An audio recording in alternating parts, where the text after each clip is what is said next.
Life में कोई बड़ी प्रॉब्लम है, काट डालो। कहीं इंप्रूवमेंट का स्कोप है, काट डालो। या फिर कोई कॉम्प्लेक्स टास्क है, काट डालो। और इससे पहले कि आप इस वीडियो को काट डालो, लेट मी टेल यू कि क्या है ये काट डालो।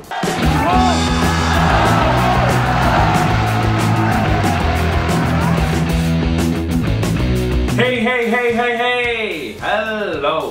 जो टेक्निक मैं आज आपसे शेयर करने जा रहा हूं, इसके कई नाम है। इसको morphological analysis, matrix analysis, slice and dice, attribute listing, ऐसे कई नामों से जाना जाता है।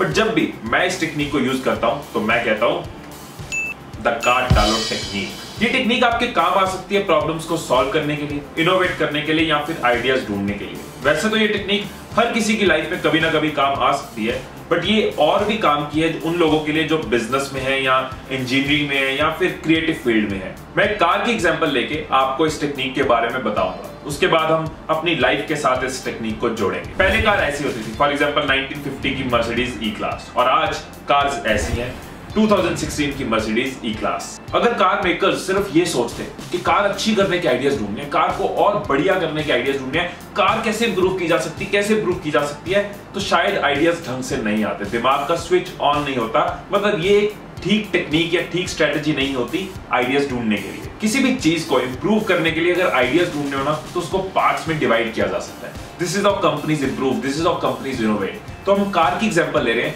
तो इस कार को इंप्रूव करने के लिए अगर आइडियाज ढूंढने हैं तो इस कार को पार्ट्स में डिवाइड करके देखो और लिखो। जब कार मेकर्स अलग अलग पार्ट्स पे सोचते जाते हैं, तो अलग अलग पार्ट्स पे टीम बनाते जाते हैं, अलग अलग पार्ट्स पे रिसर्च करते जाते हैं, अलग अलग पार्ट्स की स्पेसिफिक प्रॉब्लम्स सॉल्व होती जाती हैं, एंड इन रिजल्ट पूरी कार इंप्रूव होती जाती है। फॉर एग्जांपल 1950 की मर्सिडीज ई क्लास में 6 सिलेंडर इंजन था, और उसको इंप्रूव करते गए, उसकी पिकअप, उसकी माइलेज, उसकी पावर को इंप्रूव करते करते आज टर्बो इंजन है। लाइट्स की बात करें तो पहले सील्ड बीम लाइट्स होती थी, और आज इंटेलिजेंट एलईडी लाइटिंग है। एंटरटेनमेंट की बात करें तो एक्सपीरियंस बड़ा होता जा रहा है और साइज छोटा होता जा रहा है। पहले सिर्फ एएम रेडियो होता था, और आज यूएसबी, ऑक्स, ब्लूटूथ, पूरी फोन कनेक्टिविटी है। इनफैक्ट आज गानों के बिना गाड़ी चलाना भी इनकम्प्लीट लगता है। एक्सटीरियर में पहले स्टील बॉडी होती थी, फिर सेफ्टी, नॉइज, वाइब्रेशन का ध्यान रखते हुए अब हाई स्ट्रेंथ स्टील और कैस्ट एल्यूमिनियम आ गया। ट्रांसमिशन 4 स्पीड मैनुअल से अब 9 स्पीड ऑटोमेटिक हो गई। इस तरह से अलग अलग पार्ट्स पे उनको ओवर द टाइम आइडियाज मिलते गए, वो इंप्रूव करते गए, एंड पूरी कार इंप्रूव होती गई। मतलब कि किसी भी टास्क को, प्रॉब्लम को, ये चैलेंज को अगर हम अलग अलग पार्ट्स में डिवाइड करके उस पर फोकस करें,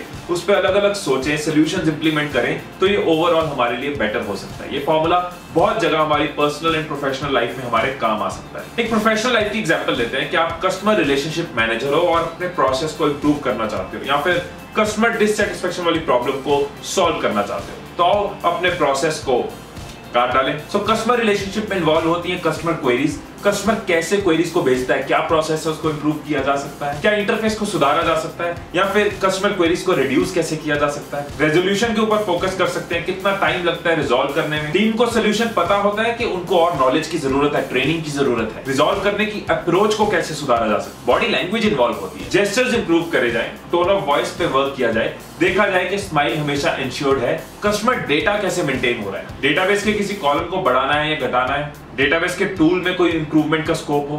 फॉलोअप भी हमारे प्रोसेस का पार्ट है, तो उस पर भी अलग सोचा जा सकता है। क्या हमारा फॉलोअप कस्टमर फ्रेंडली है, फीडबैक मैकेनिज्म कैसा है, फीडबैक कैसे दे रहे हैं, फीडबैक कैसे पास हो रहा है। ऐसा करने से कस्टमर रिलेशनशिप मैनेजर कई सारे आइडियाज अपनी जॉब में सोच सकता है, एंड टाइम के साथ साथ, जरूरत के साथ साथ इंप्लीमेंट कर सकता है। ये टेक्निक आपकी लाइफ में भी बहुत जगह काम आ सकती है। जहां भी आपको लगे कि मामला कॉम्प्लेक्स है, टास्क बड़ा है, सॉल्व हो नहीं रहा, काट डालो। अगर टाइम मैनेज नहीं हो रहा तो अपने दिन को काट डालो। देखो कि टाइम कैसे स्पेंड हो रहा है, कौन सी इंपॉर्टेंट चीजों में टाइम जा रहा है, कौन सी नॉट सो इंपॉर्टेंट चीजों में टाइम जा रहा है। अपने दिन के अलग अलग पार्ट्स पे फोकस करो, morning, working time, leisure time, night time, और देखो कि कहां पे टाइम वेस्ट हो रहा है, कहां पे इंप्रूव करने का स्कोप है। आपको आइडियाज मिलते जाएंगे और आप अपने दिन की एफिशिएंसी को इंप्रूव करते जाओगे। कहीं प्रेजेंटेशन देनी है तो अपनी स्पीच को काट डालो, opening, body language, follow up, closing, इस तरह से आप अपनी स्पीच भी बेटर प्रिपेयर कर पाओगे। ऐसे आपकी लाइफ में, आपके करियर में, आपकी हैबिट्स में कई जगह ये टेक्निक आपके बहुत काम आ सकती है।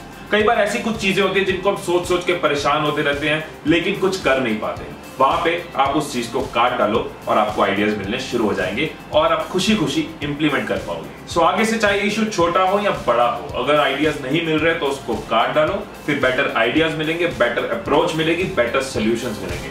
मतलब इन शॉर्ट, अपनी लाइफ में से परेशानी को काट डालो। Stay blessed, stay inspired.